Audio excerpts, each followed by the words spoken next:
At my son's funeral, as I stood there in shock, grieving the loss of my only child, my daughter-in-law leaned in and whispered, "Now I take what's mine."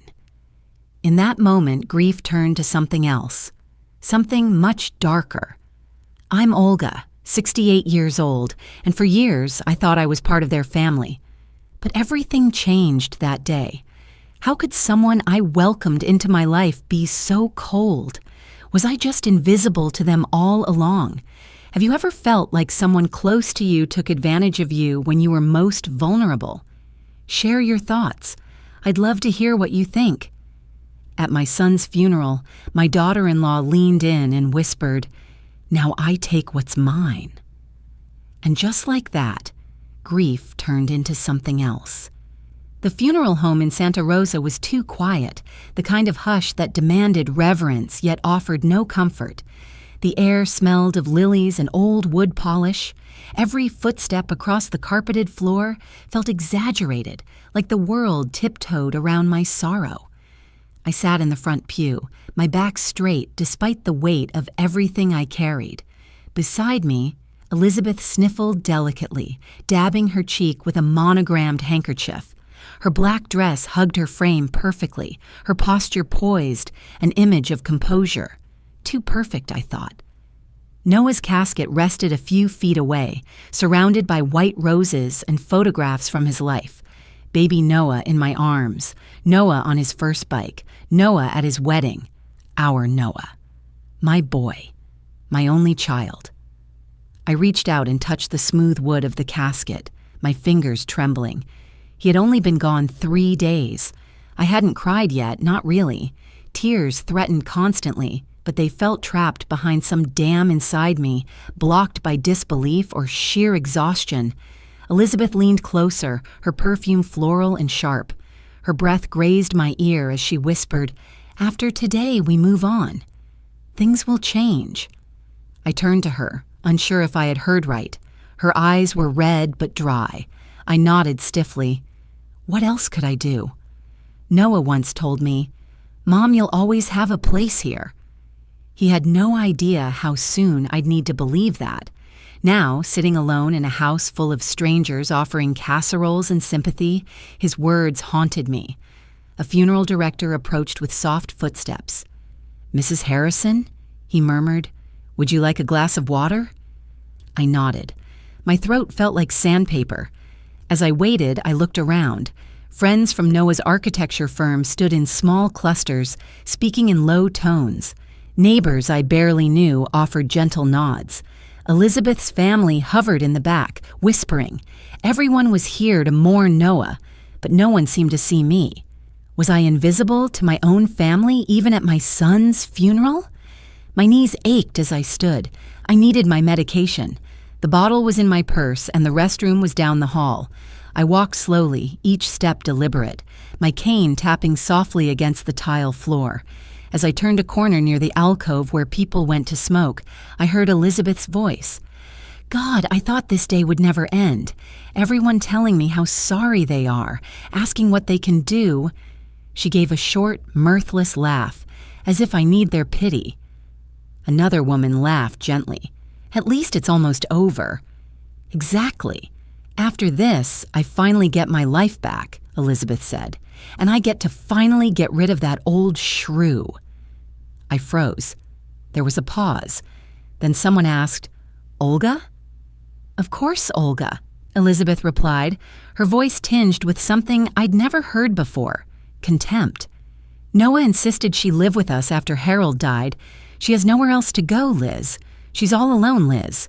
Well, now Noah's gone, and I don't have to pretend anymore." The other woman hesitated. "What will you do?" "There's a perfectly decent nursing home on the edge of town. She's nearly 70. That's where she belongs anyway." I gripped my cane until my knuckles whitened. "She signed everything over years ago," Elizabeth went on. "To avoid probate, we told her. She doesn't even realize the house is in my name. Noah made sure of that." The words echoed like gunshots. I didn't wait to hear more. I turned and moved away, the hallway swimming before my eyes.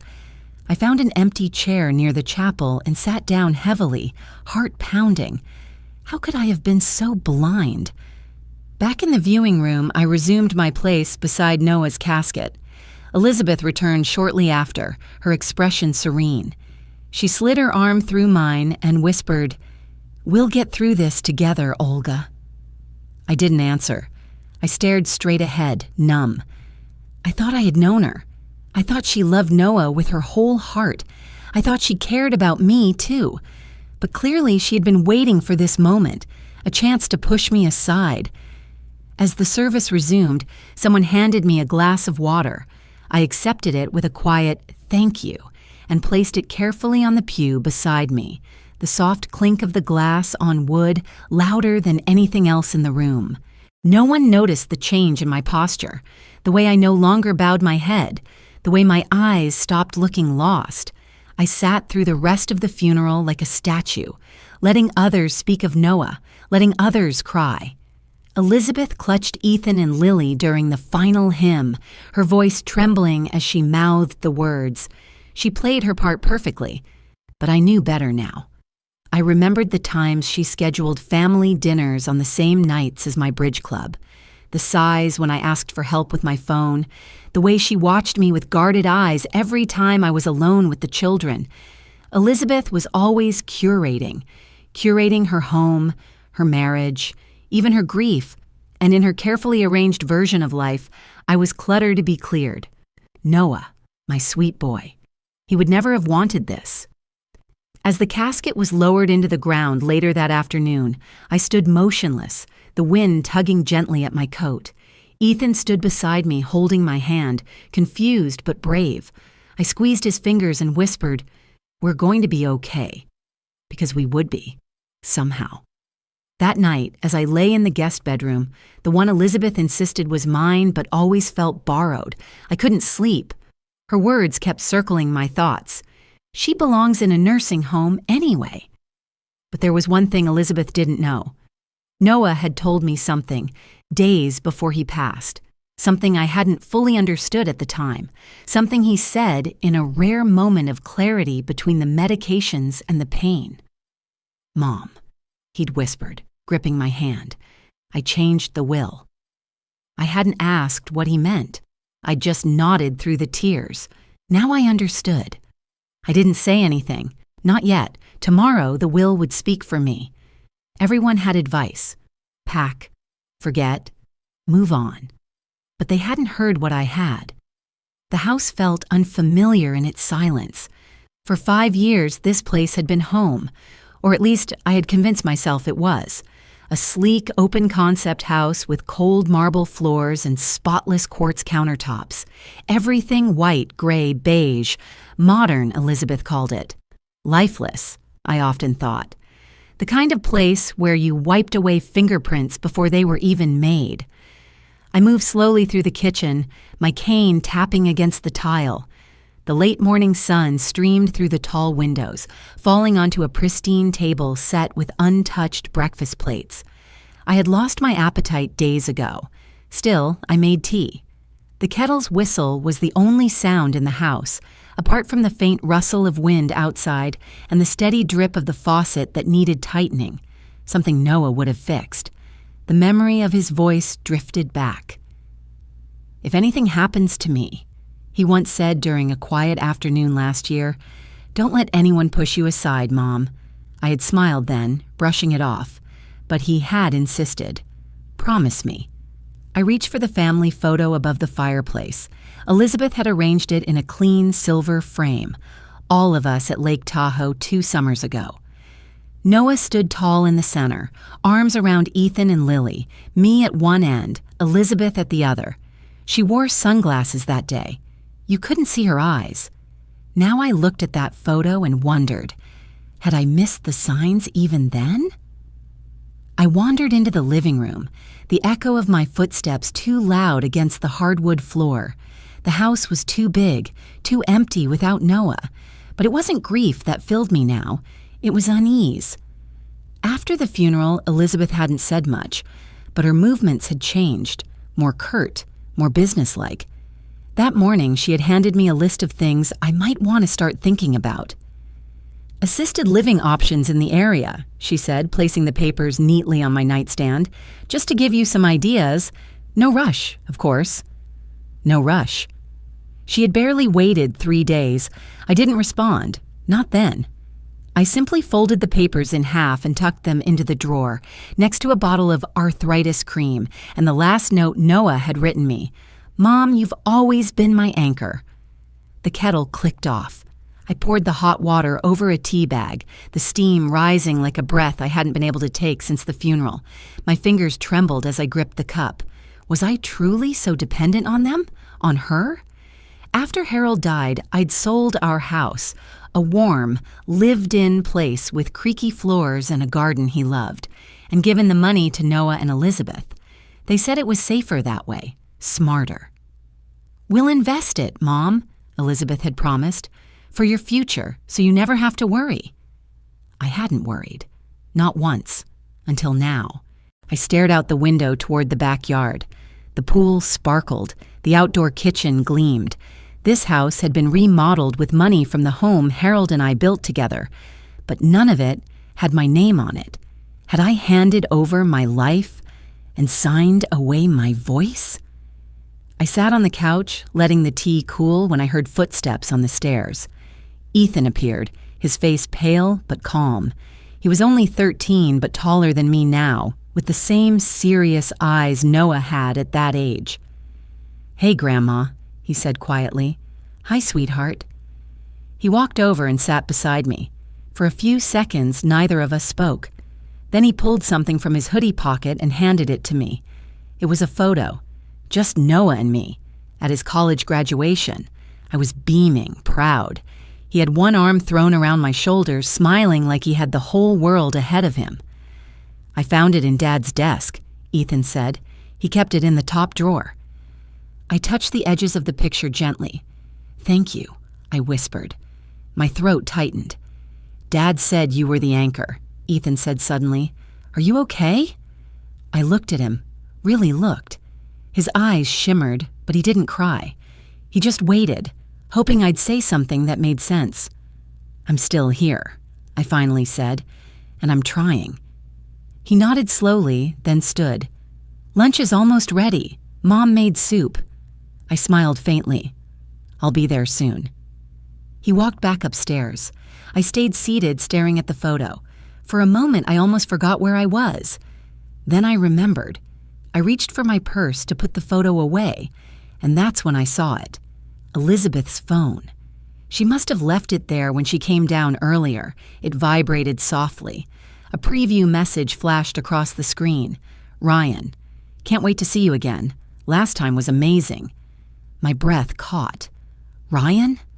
Elizabeth had mentioned a colleague by that name once or twice, in passing. Real estate agent. Always traveling. But why would he text her something like that? And so soon after Noah's funeral? I shouldn't have looked, but I did. More messages appeared.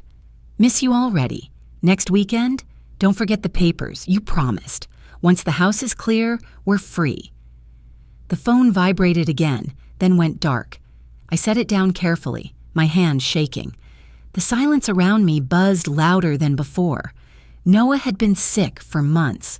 She had taken so many trips for work, often on weekends. I'd been the one to sit by his side, read to him, wipe his forehead, hold his hand while he dozed in pain. Was she sneaking away even then? The front door opened with a thud. Elizabeth entered, talking loudly into her Bluetooth headset. "Yes, I'm handling it." "No, she won't be a problem. I've already started the process." She stopped when she saw me. Her expression tightened. "Oh," she said, removing the headset. "Did you need something?" I shook my head. "Just resting." She tilted her head. "You look pale. Maybe take a nap." I didn't reply. Just watched her as she disappeared into the kitchen. Something inside me shifted. My suspicion wasn't a whisper anymore. It was a certainty. She thinks she owns everything. But Noah told me he changed something. I dressed carefully that morning, not for mourning, but for war. The weight of the dress felt different today. It wasn't just fabric on my body, it was armor. Not for the grieving I had been doing for days, but for the battle that was about to begin. I ran my fingers over the smooth fabric of the navy dress, a color I knew would be professional, presentable, and hopefully unassuming. But inside, I wasn't the same woman I had been just a week ago. The quiet, patient widow had given way to something else, someone who was ready to fight for what had been taken from her. The drive to Bradley and Associates felt endless, even though it was only a short trip across the city. The lawyer's office was on the 15th floor of a modern building, the kind where the windows stretched from floor to ceiling, offering a perfect view of the bustling streets below. But inside, the room was quiet, too quiet. A long wooden table stood in the center of the room, surrounded by chairs, and the light from outside filtered in through the glass, casting long shadows across the polished floor. I sat down in one of the chairs, my hands folded carefully in my lap. Ethan and Lily sat beside me, too young to fully grasp what was happening, but old enough to sense the tension in the air. Elizabeth sat at the far end of the table, her posture stiff, her fingers tapping the surface nervously. She looked like she'd walked in expecting to get everything. Control, power, all of it.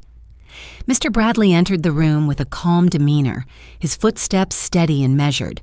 He was in his late 50s, wiry, with a no-nonsense air that I found strangely comforting. "Thank you for joining me," he said in his practiced, polite tone. "Let's get started." He pulled a manila envelope from his briefcase and placed it on the table, sliding it toward me. I didn't need to see the contents to know what was inside. The will, Noah's will. The one that would speak for him now in his absence. Elizabeth's eyes narrowed as she glanced between us, her jaw set. "This is ridiculous," she muttered under her breath, but Mr. Bradley had already begun. He opened the envelope and started reading the first few lines aloud. "I, Noah Harrison, being of sound mind, hereby declare this to be my last will and testament, superseding all prior wills and codicils." Mr. Bradley paused, glancing at us. "I leave my beloved wife, Elizabeth Harrison, 20% of my estate. The remaining 80% is to be divided as follows." He went on, but I barely heard the words. Instead, my mind was racing, heart pounding in my chest. This wasn't how it was supposed to be. Noah had promised me that I'd be taken care of, that no matter what happened, I would have a place here. Mr. Bradley's voice brought me back to the moment. The family home at 1742 Maple Avenue, as well as the vacation cabin in Lake Tahoe, will be placed into a trust with Olga Harrison as trustee. I looked up at Mr. Bradley in surprise. The words felt surreal, like they were coming from someone else's life, not mine. The house, the cabin, all the things I thought I had no claim to, all of it had been put in trust for me. Elizabeth's reaction was swift. Her hand slammed down onto the table with a loud crack, echoing in the otherwise quiet room. "That's impossible," she snapped, her voice rising. "This is my house. Noah and I built this life together. You can't do this." Mr. Bradley remained calm, unshaken. I'm afraid this was Noah's decision. He made it clear, and all legal procedures were followed. He continued reading, listing the rest of the division of assets. 60% of Noah's retirement accounts were to be placed in a trust for Ethan and Lily, for their education and well-being. The remaining 20% was allocated to me. Elizabeth sat back in her chair, staring at the table in disbelief. I could see the color drain from her face as she processed the words. For a moment, she said nothing. I sat still, my hands gripping the edges of my chair. Inside, I was trembling. It was the shock of a lifetime. Noah had done this. He had taken the time, knowing what was coming, to make sure I wouldn't be left alone, abandoned, discarded like an old piece of furniture. Noah had thought ahead. He had thought about me, about his children, about making sure we were safe, even when he was gone. Elizabeth finally spoke again, her voice tight with fury. "You don't know what you're talking about," she hissed, turning to Mr. Bradley. "Noah wasn't in his right mind when he signed this. You can't possibly expect me to accept this." Mr. Bradley adjusted his glasses, his voice level but firm. Noah was perfectly lucid when he made these decisions. He was clear on his intentions. If you would like, we can proceed with the next steps in case you wish to contest any part of the will. Elizabeth's face flushed with anger. "I'll contest it. You can count on that." She stood up, the chair scraping loudly across the floor as she did. "You think you've won? This is far from over." But before she could say more, Mr. Bradley calmly slid another envelope across the table, this one sealed with a red wax stamp. "There's more. If she contests anything," he said simply. Elizabeth's eyes widened. The defiance in her posture faltered, replaced by something more desperate. She snatched the envelope, tearing it open with a quick, sharp motion. I watched her hands shake as she read the letter inside. Her face twisted into a grimace of disbelief as she processed what was written. And then, in that moment, I realized just how much she had underestimated Noah. And me. The room grew colder as I saw the realization hit Elizabeth like a ton of bricks. She thought she was burying me that week, but it was the other way around. The sound of paper rustling echoed in the room, followed by the harsh thud of her hand slamming the table again. She thought I was just grieving, but I was gathering. The quiet hum of the house felt different now. Noah was gone, but his presence still lingered in every room, in every corner. The echoes of his life were etched into the walls, in the photos on the shelves, and in the old leather chair he used to sit in by the fireplace. But tonight, the stillness of the house wasn't the comforting silence of mourning. It was the stillness of something else. I was waiting, watching, gathering every little thing that would help me understand just how deeply I had been deceived. I couldn't even remember when I'd first started to suspect Elizabeth. It wasn't a single moment, but 1,000 little things. The way she'd act when I asked too many questions. The offhand comments she made when Noah was too sick to pay attention. Her constant insistence that I shouldn't worry about the house, the money, or the future. And then there was Ryan, the name that kept cropping up in the strange, almost dismissive way she talked about him. Tonight, though, I wasn't just waiting for an answer. I was going to get it. The answer. The one thing that would change everything. The house was quiet except for the soft patter of rain against the windows, the rhythmic sound like a reminder that time was passing. I sat in Noah's old study, the dim light from the desk lamp casting a yellow glow on the papers scattered across the desk. I had never been in this room much after Noah died. It felt too personal, too full of his thoughts, of his plans. But tonight, I needed to be here. I looked at the cluttered desk, at the piles of files and documents, none of which had ever mattered to me before. They were just pieces of Noah's world until now. Now they were pieces of a puzzle I had to solve. There was a drawer on the far side of the desk, and my hand trembled as I reached for it. Inside, among the pens and loose paper, was something small, an envelope taped shut, almost hidden. I pulled it out, carefully unwrapping it, my heart racing. A small USB drive.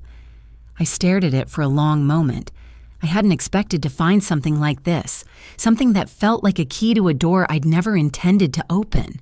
But now that it was in my hand, I couldn't stop myself. I plugged the drive into the computer, my fingers shaking with anticipation and fear. The file opened easily, revealing a list of documents, but the first file I clicked on was something far more personal, a recording. Elizabeth's voice, unmistakable, poured out of the speakers. "I'm going to get rid of her once and for all," she was saying. "She's almost 70. She belongs in a nursing home anyway, and once she's out of the way, the assets are ours." I froze, the words hitting me like a punch to the stomach. I couldn't believe what I was hearing. Elizabeth had been planning this even before Noah was gone. She'd been plotting my removal from the house that had been Noah's and mine, the house I had trusted her in. The recording continued, and my breath caught in my throat. Once she's out of the way, we'll sell everything. I'll get what I deserve, all of it. It's what Noah would have wanted. I felt a wave of nausea rise in my chest. This wasn't just about the house or the money. This was about something far deeper, betrayal. Noah had been too sick to see it, but now the truth was impossible to ignore. Elizabeth hadn't just been planning to get rid of me. She had been planning to erase me entirely. I heard a soft knock at the door, and I quickly pulled the USB drive from the computer, tucking it into my pocket just as Ethan stepped inside. He looked at me curiously, his brow furrowed as if he sensed something was off. "Grandma? Are you okay?" he asked softly, his voice tentative. He had always been sensitive, even as a child picking up on things that others missed. I wiped away a tear before it could fall. "I'm fine, sweetheart. Just thinking about your father." Ethan's eyes narrowed as he stepped closer. "You've been really quiet lately," he said, his tone more knowing than I expected. "Is it about Mom?" I hesitated, but then I saw the concern in his eyes. He wasn't just worried about his mother, he was worried about me. "I don't think your mother is who she says she is, Ethan," I said softly, "and I don't think she ever really cared for me. Or your father, for that matter." Ethan's face softened, and he stepped closer, putting a hand on my shoulder. "Dad always said you were the anchor, Grandma. Are you okay?"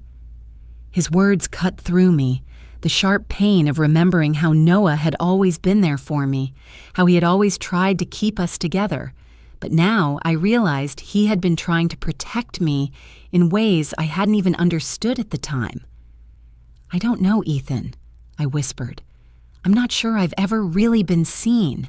As Ethan left the room, I wiped my eyes again, trying to pull myself together. The storm outside seemed to match the storm inside me. I wasn't just grieving anymore. I was fighting, and I had evidence now, solid proof that would change everything. I reached for my phone and dialed Marion's number.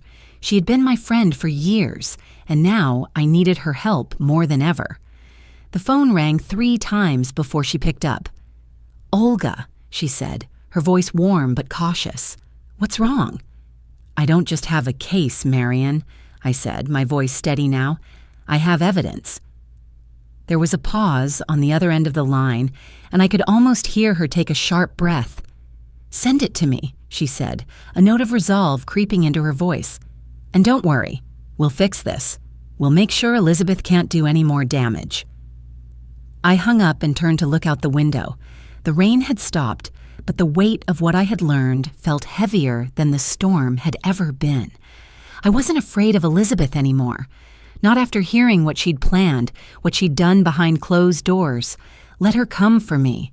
I wasn't afraid of her anymore.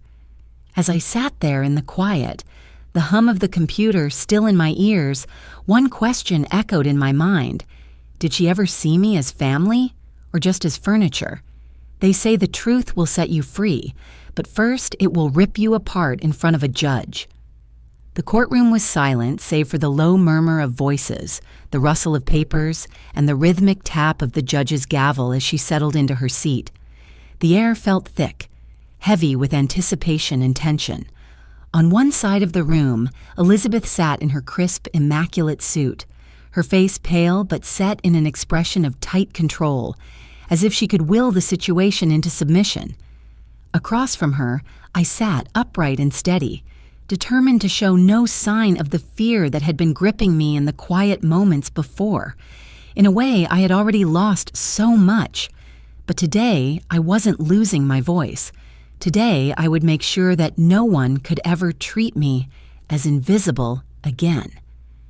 Marion sat next to me, calm and collected, her sharp eyes flicking over the proceedings.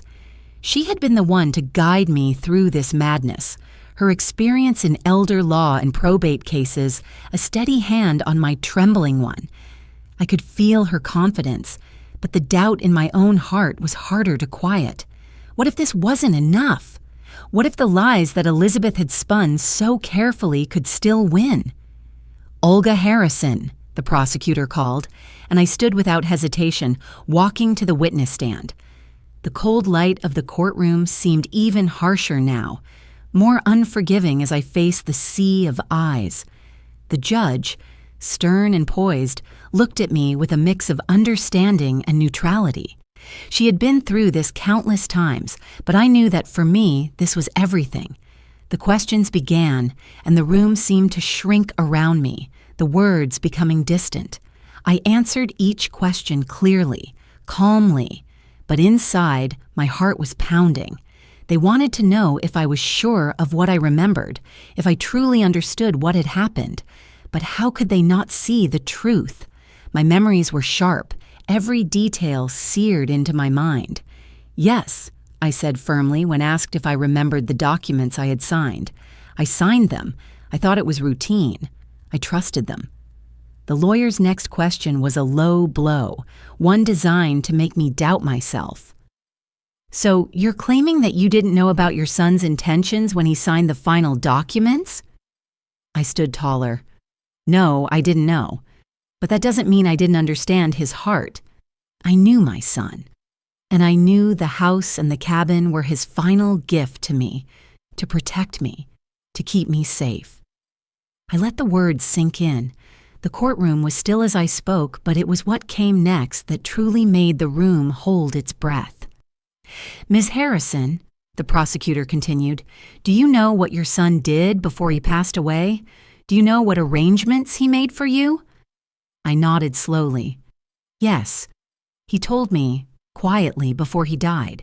He said, 'Mom, don't let them push you aside. You'll always have a place here. Don't let anyone take that from you.'" The words hung in the air, and I could feel the weight of them settle in the room. A few seats down, Elizabeth's jaw tightened, and her eyes narrowed as she stared at me. But I held her gaze. For once, I wasn't afraid of her. But just as the moment seemed to calm, it shattered. "Ryan Kendall," Marion called, and I turned, stunned. I hadn't expected this. Ryan, Elizabeth's secret, her affair, was here, in this very room. The man who had helped her scheme, the man who had been the catalyst for everything, the man who had helped destroy my family. He walked to the stand, his face drawn, his eyes avoiding Elizabeth's as he took his seat. The tension in the room was thick enough to cut.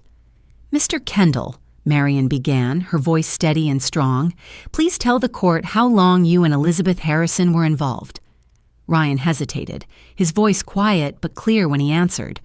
"We were together for 2 years. She told me that when Noah was gone, it would be our time. We'd be free to be together."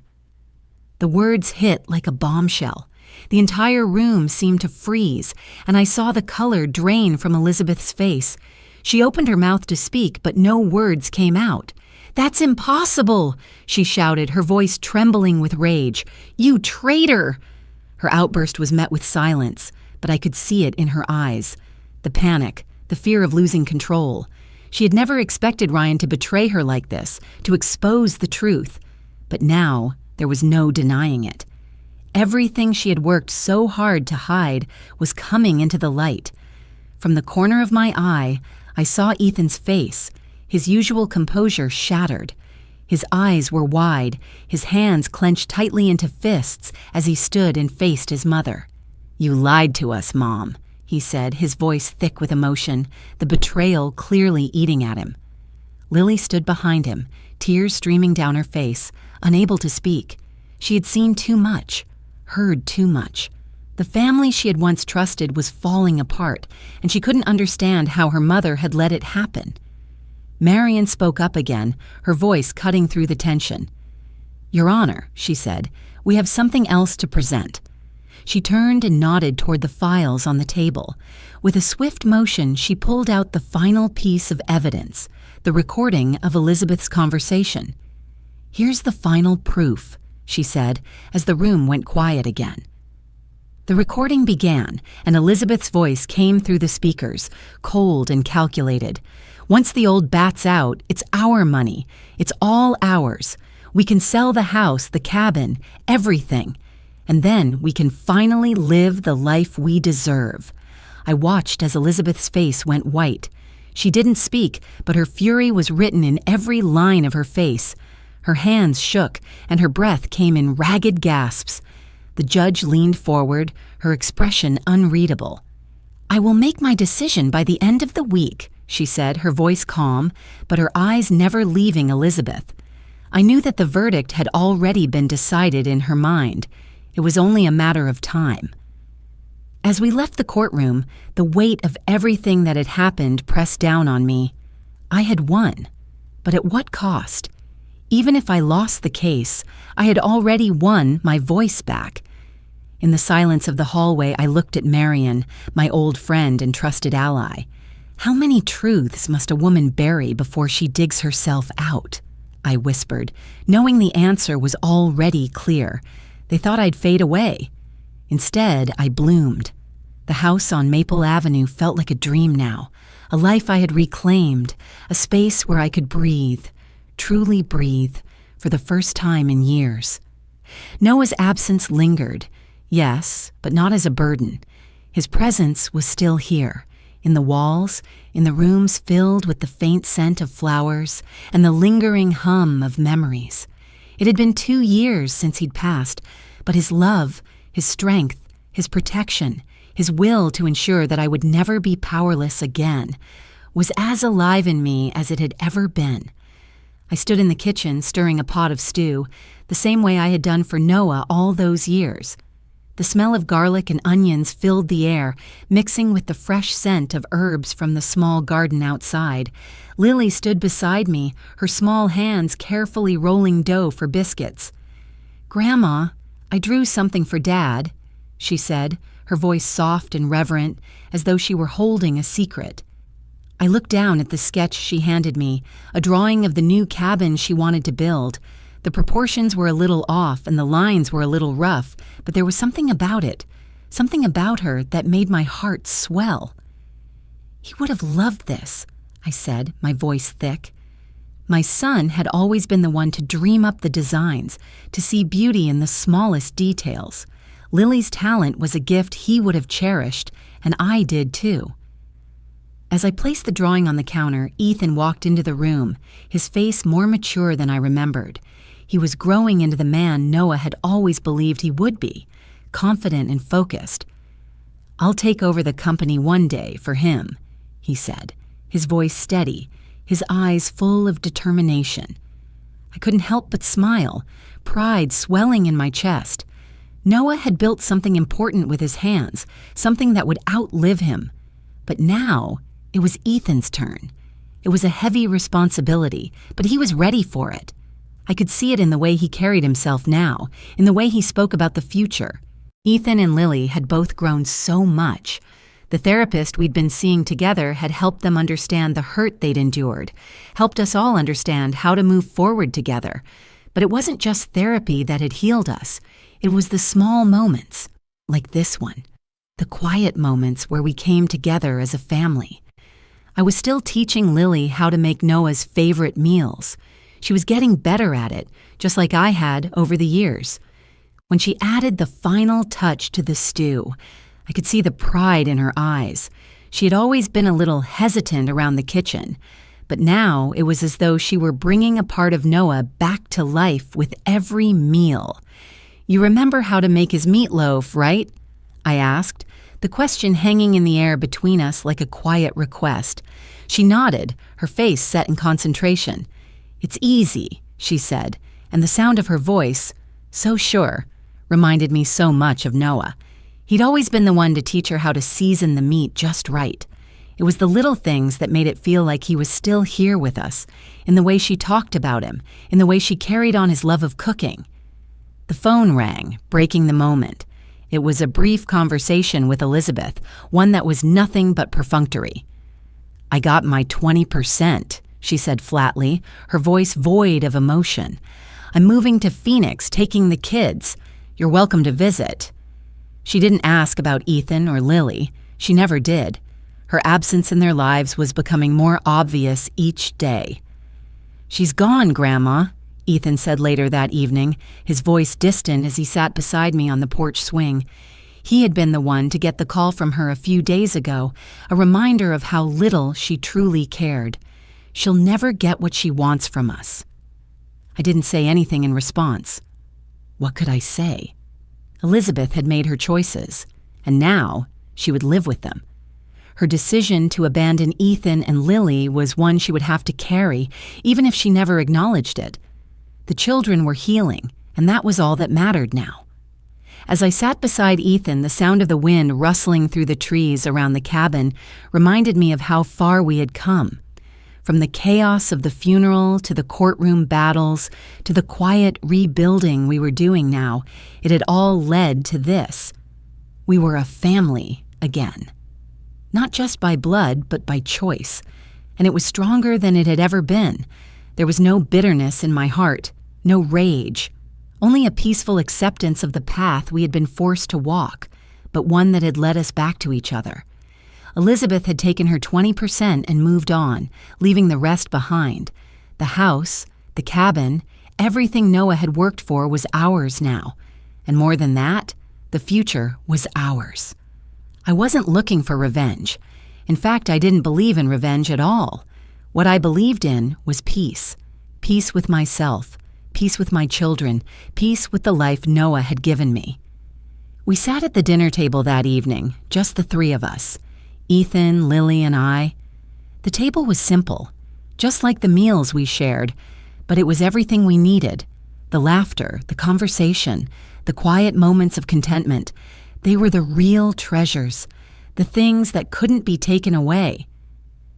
They say living well is the best revenge, I murmured, looking at the faces of my grandchildren, but I don't believe in revenge, just peace. As I looked out the window at the cabin, the place that had been the backdrop to so many of our memories, I felt a sense of calm wash over me. For the first time in a long time, I could truly breathe. I could still feel Noah with me, in the things we had shared, in the love he had given me, in the lessons he had taught me. He was gone. Yes, but he had left me with everything I needed to rebuild, everything I needed to keep going. And I would. Because in the end, that was all that mattered. The wind outside swirled softly, carrying with it the promise of new beginnings, of a life reclaimed. The house, the cabin, the future. It was all ours. And this time, no one could take it away. As laughter filled our family table, I felt truly seen after standing up for myself. I had spent years being overlooked, my voice drowned out by those who thought they could decide my worth. But through the pain, I found strength. And with it, I reclaimed my place in the world. No one has the right to make you invisible. Speaking your truth can rebuild bonds even if some cracks remain, and every step toward honesty is a victory. I've learned that, while life may not always be perfect, embracing our own value can transform everything. If you've felt overlooked by family, share your story. Let's remind each other we matter.